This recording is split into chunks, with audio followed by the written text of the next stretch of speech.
ಸಿರಗುಪ್ಪ ನಗರದ ಮಹಾತ್ಮ ಗಾಂಧೀಜಿ ವೃತ್ತದಲ್ಲಿ ಬಿಜೆಪಿ ಪಕ್ಷದ ವತಿಯಿಂದ ಪೆಟ್ರೋಲ್ ಡೀಸೆಲ್ ಬೆಲೆ ಏರಿಕೆಯನ್ನು ವಿರೋಧಿಸಿ ಕೆಲಕಾಲ ಬೃಹತ್ ಪ್ರತಿಭಟನೆಯನ್ನ ನಡೆಸಿ ನಂತರ ಗ್ರೇಡ್ 2 ತಹಸೀಲ್ದಾರ್ ಸಿದ್ದಾರೂಢ ಅವರಿಗೆ ಮನವಿಯನ್ನ ಸಲ್ಲಿಸಿದರು. ಮಾಜಿ ಶಾಸಕ ಎಂಎಸ್ ಸೋಮಲಿಂಗಪ್ಪ ಅವರು ಮಾತನಾಡಿ, ರಾಜ್ಯದಲ್ಲಿ ಸರ್ಕಾರ ಗ್ಯಾರಂಟಿಗಳ ನೆಪದಲ್ಲಿ ಒಂದು ಕಡೆ ಹೆಚ್ಚಿನ ಹಣಕಾಸನ್ನು ಕಸಿದು ಇನ್ನೊಂದೆಡೆ ಅಲ್ಪ ಸ್ವಲ್ಪ ಹಣವನ್ನು ಜನರಿಗೆ ನೀಡುತ್ತಾ ಸಾರ್ವಜನಿಕರಿಂದ ವಸೂಲಿಯಾದ ಹಣವನ್ನು ದೋಚುತ್ತಿರುವ ಸಿದ್ದರಾಮಯ್ಯ ನೇತೃತ್ವದ ಸರ್ಕಾರ ಜನವಿರೋಧಿ ಸರ್ಕಾರವಾಗಿದೆ ಅಂತ ಆಕ್ರೋಶ ಹೊರಹಾಕಿದ್ರು. ವಾಲ್ಮೀಕಿ ಅಭಿವೃದ್ಧಿ ನಿಗಮದ 187 ಕೋಟಿ ಹಣ ತೆಲಂಗಾಣಕ್ಕೆ ವರ್ಗಾವಣೆಯಾಗಿದೆ. ದಲಿತರಿಗೆ ಮೀಸಲಿಟ್ಟ ವಿಶೇಷ ಅನುದಾನವು ಗ್ಯಾರಂಟಿ ಪಾಲಾಗಿದ್ದು ಕೂಡಲೇ ಮುಖ್ಯಮಂತ್ರಿಗಳು ರಾಜೀನಾಮೆ ನೀಡಬೇಕು ಅಂತ ಒತ್ತಾಯಿಸಿದ್ರು.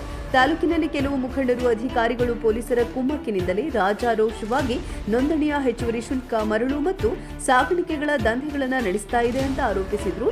ತಾಲೂಕು ಅಧ್ಯಕ್ಷ ಕುಂಟ್ನಾಳ್ ಮಲ್ಲಿಕಾರ್ಜುನ್ ಮಾತನಾಡಿ, ಪೆಟ್ರೋಲ್, ಡೀಸೆಲ್ ಹಾಗೂ ದಿನನಿತ್ಯದ ವಸ್ತುಗಳ ಬೆಲೆಯನ್ನು ಇಳಿಸುವುದಾಗಿ ಅಧಿಕಾರಕ್ಕೆ ಬಂದಿರುವ ಸರ್ಕಾರ ಜನಸಾಮಾನ್ಯರ ಮೇಲೆ ಹೆಚ್ಚಿನ ತೆರಿಗೆಗಳನ್ನು ಹಾಕಿ ಗ್ಯಾರಂಟಿಗಳನ್ನು ನೀಡುತ್ತಾ ಇದೆ ಅಂತ ಹೇಳಿದರು. ನಗರದ ಬಿಜೆಪಿ ಕಚೇರಿಯಿಂದ ಮಹಾತ್ಮ ಗಾಂಧೀಜಿ ವೃತ್ತದವರೆಗೆ ದ್ವಿಚಕ್ರ ವಾಹನಗಳಲ್ಲಿ ಶವಯಾತ್ರೆ ನಡೆಸುವುದರೊಂದಿಗೆ ಎತ್ತಿನ ಗಾಡಿಗಳ ಮೂಲಕ ಆಗಮಿಸಲಾಯಿತು. ಇದೇ ವೇಳೆ ಪಕ್ಷದ ವಿವಿಧ ಮೋರ್ಚಾಗಳ ಪದಾಧಿಕಾರಿಗಳು, ನೂರಾರು ಕಾರ್ಯಕರ್ತರು ಹಾಜರಿದ್ದರು.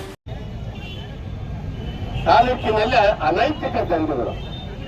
ಇನ್ನೊಂದು ಕಡೆ ನಾನು ಹೇಳ್ತಾ ಇದ್ದೀನಿ, ಬಳ್ಳಾರಿಯಲ್ಲಿ 1 ಎಕರೆ ಸಬ್ ರಿಜಿಸ್ಟರ್ ಬೆಲೆ 1 ಎಕರೆಗೆ ಸುಮಾರು 12 ಲಕ್ಷದಿಂದ 15 ಲಕ್ಷವರೆಗೆ ಇದೆ ಸಬ್ ರಿಜಿಸ್ಟರ್ ಬೆಲೆ. ಇಲ್ಲೇ ಆಗಿಲ್ಲ, 25ರಿಂದ 30 ಲಕ್ಷವರೆಗೆ ಬೆಲೆ.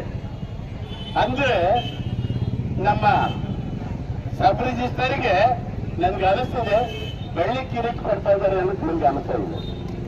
ಬೆಳ್ಳಿ ಕಿರೀಟ ಅಲ್ಲ, ಬೆಳ್ಳಿ ಕಿರೀಟ ಅಲ್ಲ, ಅದು ಬಂಗಾರ ಕಿರೀಟ, ಬಂಗಾರ ಕಿರೀಟ. ಯಾಕಂತಂದ್ರೆ ಅವ್ರಿಗೆ ಬಂಗಾರದ ಒಂದು ಪ್ರಶಸ್ತಿ ಕೊಡ್ತಾರೆ ಅನ್ನೋ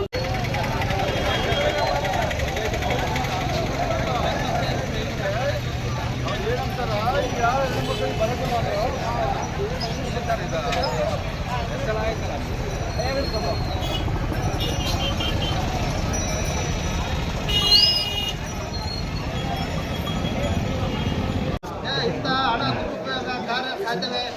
ಆದರೆ ನಮ್ಮೆಲ್ಲರ ಅನ್ನದಾತರಾದ ರೈತನ ಬಿತ್ತನೆ ಬೀಜ ಬೆಲೆಯನ್ನು ನಿಯಂತ್ರಿಸುವ, ರಸಗೊಬ್ಬರಗಳನ್ನು ಕಡಿಮೆ ಬೆಲೆಗೆ ದೊರಕುವ ನಿಟ್ಟಿನಲ್ಲಿ ಯಾವ ಕ್ರಮವೂ ಜರುಗಿಸಿಲ್ಲ.